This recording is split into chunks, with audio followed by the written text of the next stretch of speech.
Hello mga stories, welcome back sa ating content. Okay, so mga stories, alam niyo naman yung recently, no? So, ito ni nalaman, since na nalaman natin yung itong issue na to, kung bakit ang dami kong post, yung ang dami kong entry sa mga shorts ko na tungkol ito sa flood control project.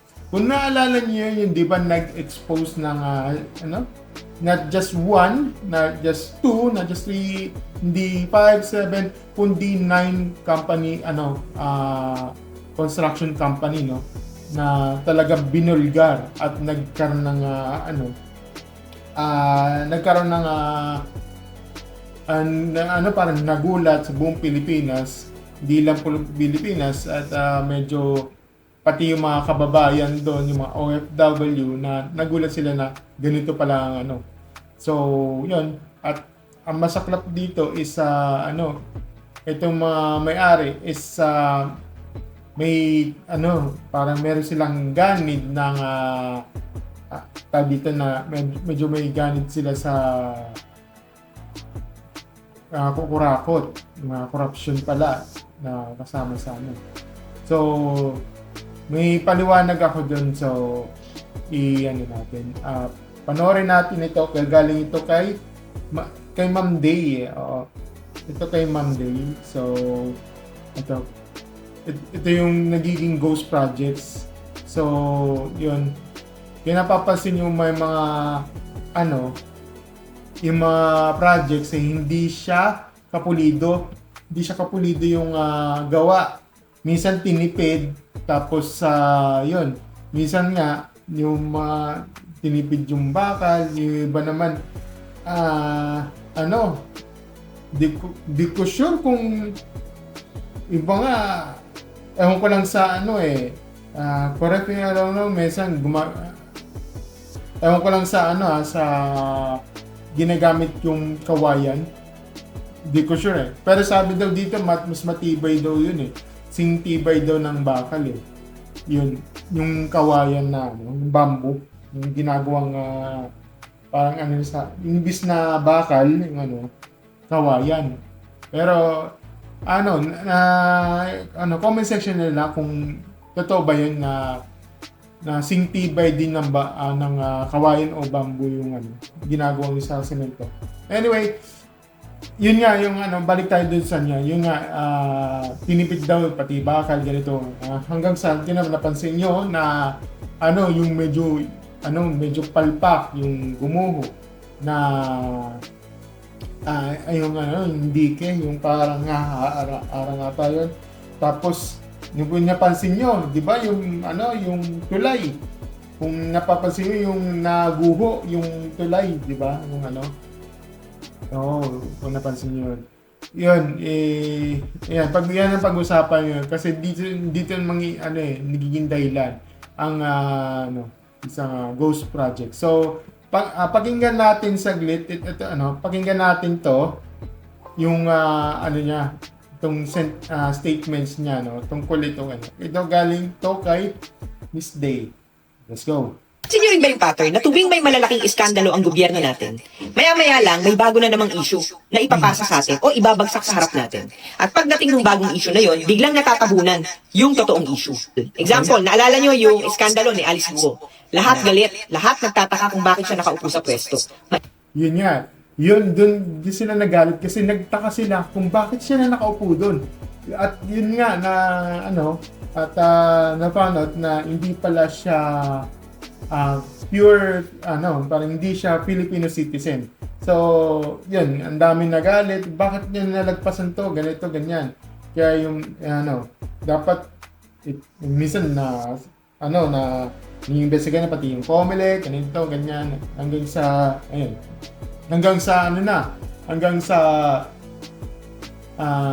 hanggang ngayon wala na pa rin. At tatabo ng issue, di ba, yun, tuloy. Mainit tong time na yon, trending halos araw-araw. Pero ngayon, wala na. Hindi na pinag-uusapan kasi tinabunan. Dumaan din yung issue ng mga missing sabungero. Yun, saglit lang. Tapos, tinabunan ulit. Yun Minsan kasi, minsan natatabunan. For example, yung ano, eto, uli ano natin yung kay Alice Guo, no? Yung ano, di ba ano yan kay Alice Guo, tapos meron na naman yung issue na, ano, sangkot na naman siguro, ano, ibang issue. Like, kung naalala mo yung sa, ano, yung, naalala mo yung parang, ano, yung isang motovlogger na, yun, ano, why na, ano, yung, ano yun, nakalimutan ko yung anong tawag dito. You tell me yun. You tell me. Ano, ano yun. Doon nagkaroon ng viral. Kaya yung mga viral noon, di ba? Yung viral noon pa na ano, na naging trending na, natatabunan. This is yun yung mangyayari. So, yun yung pattern yung tinutukoy nito ni ate. So, yun. Tapos, ito yung sa missing sa Bungeros. Ganun din natatabunan. Okay lang. So, hindi na natin alam kung may nanagot ba doon. Okay, yun yun. Naniniban at kung nanagot mo doon. Yun nga, dahil nga sa ano, kung napapasin mo yung ano, yan, missing sa Bungeros. Ano nangyari? Walang update.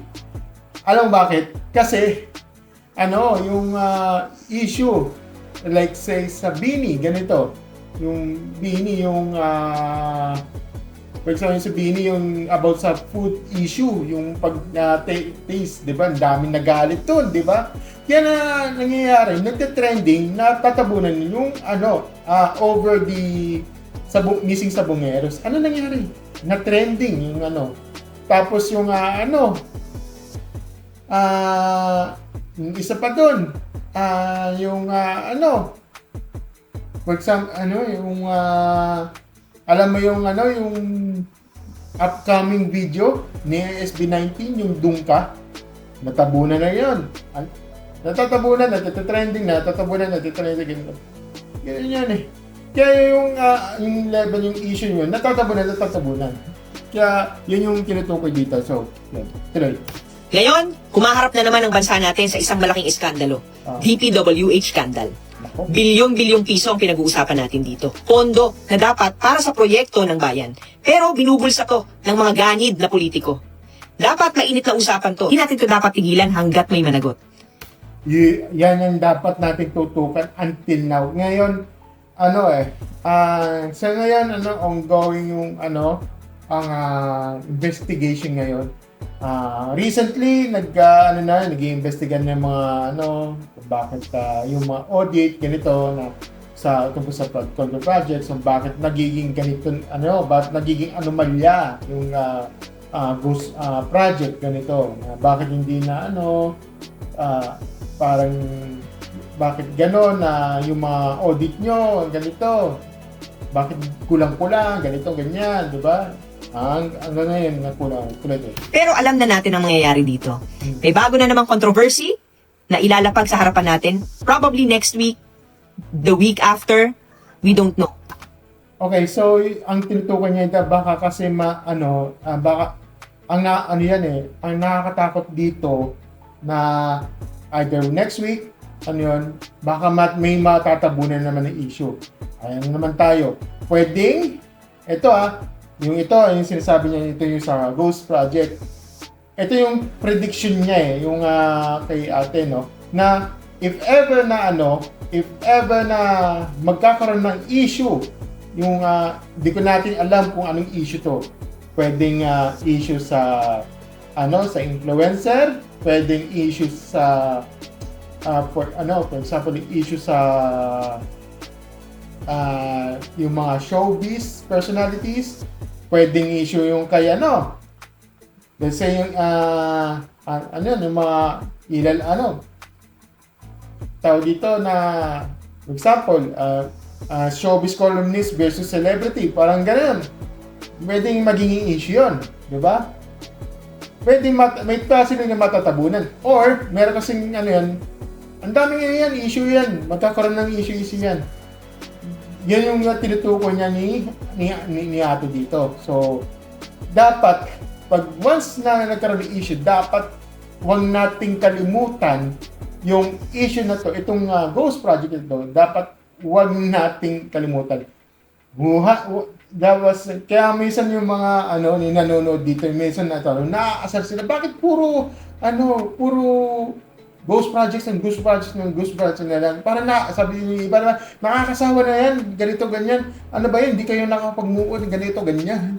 Kaya minsan, yung may ako, nag-scroll up, minsan naiinis sila, kahit yung mga comment sections, ay naiinis na sila. Di ba? Kaya, well, alam mo kasi, mga stories.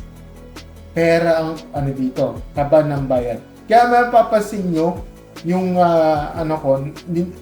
last couple of days ago, lalo na sa linggo, kung napapansin nyo, puro ang topic ko kasi is about yung flood control project, ang dami bumabaha, ang dami nagko-call out sa ganito, diba? Kung napapansin mo, ang dami ko kinall out yung lahat ng mga shorts.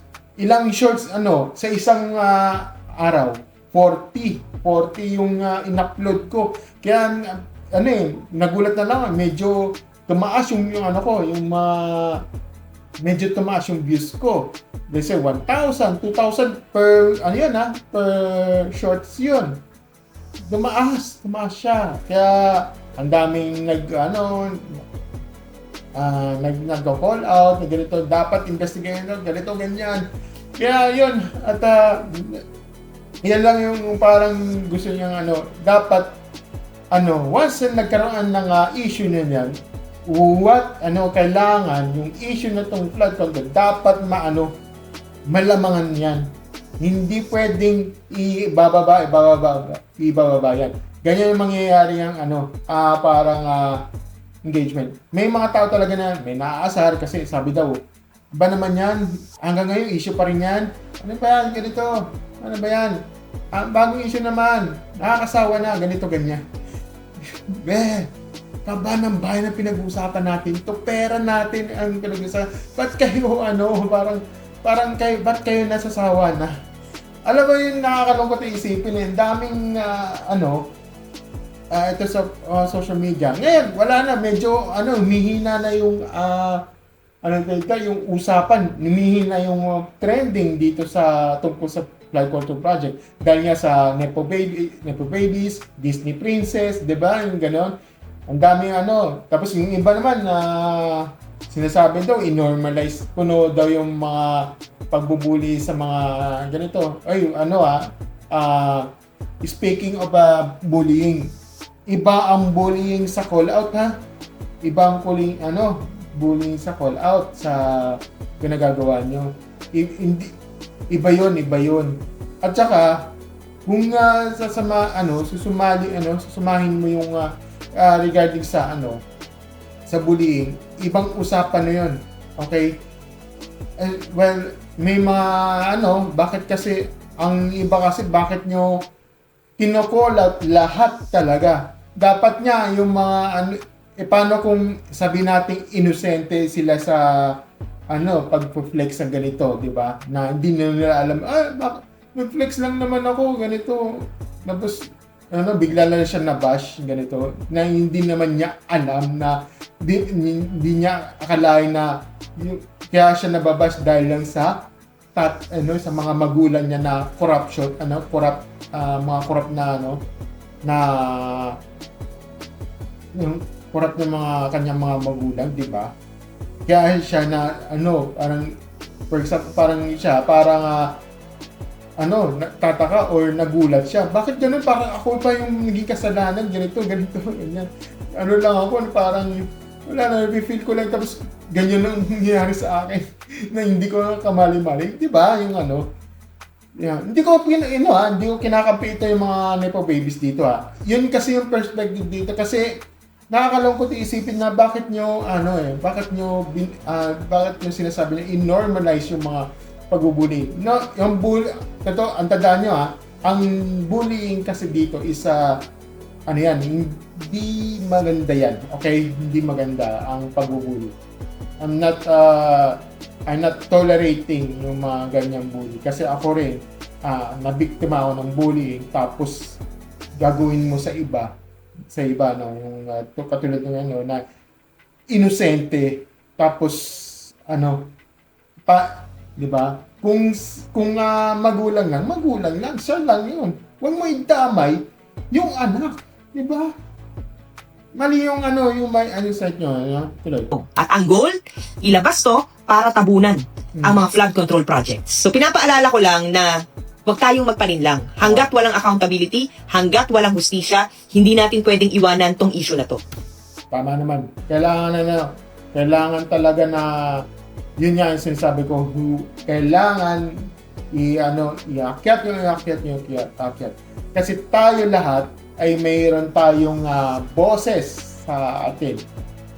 Boses. Content case. Ako, ordinaryong tao lang ako dito na call out lang ako, di ba? Yun lang simple naman. Kasi lahat naman tayo lahat tayo taxpayer may trabaho man niya, walang trabaho, or kahit yung mga online selling, may taxpayer pa rin. Kahit yung mga mag-aaral, di ba? Mag-aaral, mga even baby sa pagluluwat, bayad yun. Kasi yung nanay, nagbayad, siya hindi na nagbayad. Parang nagbayad siya sa ng mga mabayad ng mga fees sa hospital, ganito, ganyan. May bayad yun. Kung hindi mo alam, kasi may value added tax, but hindi kayo nagtitingin sa mga kung hindi kayo nagtitingin sa mga resibo nyo, di ba? May VAT din yun. Gusto makita yung papakita tapos ito yung papakita ko sa inyo yung resibo. Kung hindi nyo alam yung tinutukoy ko dito, ito yung resibo. Ito ang sample ng resibo. Ito yung binili ko ng modem. Worth 780. Ito. Yan. Kung napapansin nyo, yan ang 780. Yan yung total. Ito naman batable sales. Ito naman yung 12% VAT.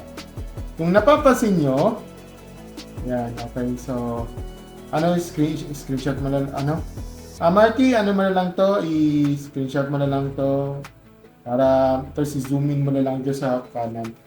So, kung papasin nyo, ito yung batable sales na 646.43, tapos yung exempt sales, yun yung 83.47. Yung 83.47, yun yung sa gobyerno na yun. Tapos yung unit, ito naman yung batable sales, ito yung 6969, 93. Ito yung napupunta sa So, yun.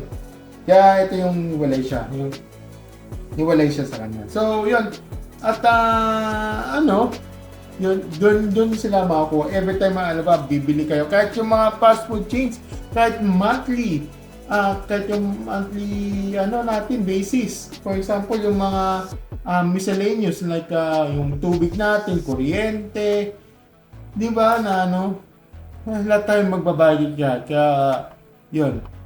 Lahat naman tayo, walang takas yan. Kahit lumuwal yan, kahit, yan, di ba, yun. Lahat naman tayo, nagbabayad tayo. Kahit yung paghinga na lang natin, kahit, may tax na rin yan. Yun, tuloy. Kasi kung tatahimik tayo, sila rin ang panalo eh. Patuloy pa rin silang mangungurakot ng pera ng taong bayan. Alam natin na rig ang gobyerno natin. Pero hindi ibig sabihin na wala tayong laban. Ang laban natin ngayon, yung boses natin. Okay, yun lang yun, kailangan ng boses natin. Yun lang mga stories sa yun ang gusto natin ipaliwatig natin dito. Kailangan lahat tayo boses. Ito yung this is how parang magiging pattern nila. Ito yung magiging gagawin nila yan in the future. Malamang may mga may gagawa ito. Eventually ibang tao dyan. Ako. Lalo na sa mga meron babayarin na paano mo gagawin yung issue na to. Diba? Yun lang mga stories. So, sana hindi mamatay itong issue na to. Kasi pera ng bayan na to. Yun lang mga stories. Thank you and have a great stories. Bye!